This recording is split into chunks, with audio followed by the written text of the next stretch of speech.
So, you didn't read The Lake Isle of Innisfree by William Butler Yeats, but don't worry, I've got you covered.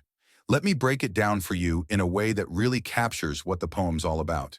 In this poem, the speaker starts by saying he really wants to leave his current life and go to Inisfree, a small island in Ireland. The speaker imagines escaping to this quiet, natural place, away from the hustle and noise of the city.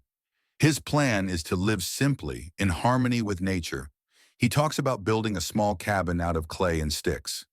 This shows that he's not after anything fancy, just a peaceful, basic life. He also wants to grow his own food, specifically mentioning 9 rows of beans. And he dreams of keeping bees. It's all about living off the land. By talking about the bee-loud glade, he makes you imagine the buzzing of bees, adding to the feeling of being surrounded by nature, far from the chaos of the city. Then the speaker starts to describe how peaceful this life will be. He says peace will come to him dropping slow. That means the peace he's imagining isn't sudden, but more like something that settles in gradually, like morning dew on grass. It's a slow, calming kind of peace that he expects to feel once he's in this tranquil, natural environment.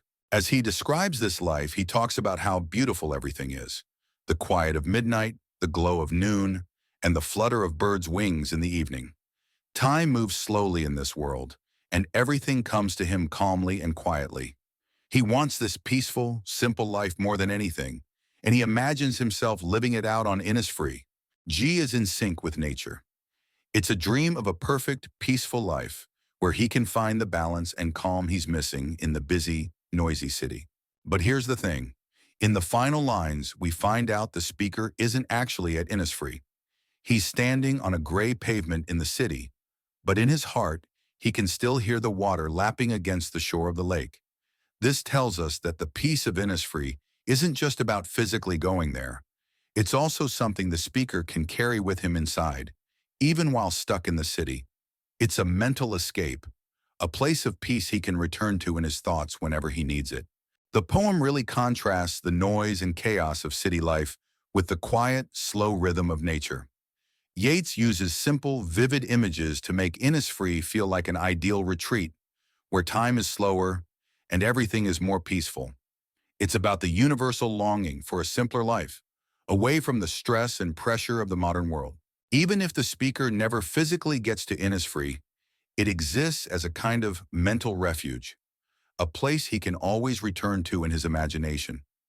And that's something a lot of people can relate to. We all have our own version of Inisfree, a place in our minds where we go to find calm. The poem beautifully captures that feeling of wanting to escape and the idea that peace is something you can carry with you, even in difficult times.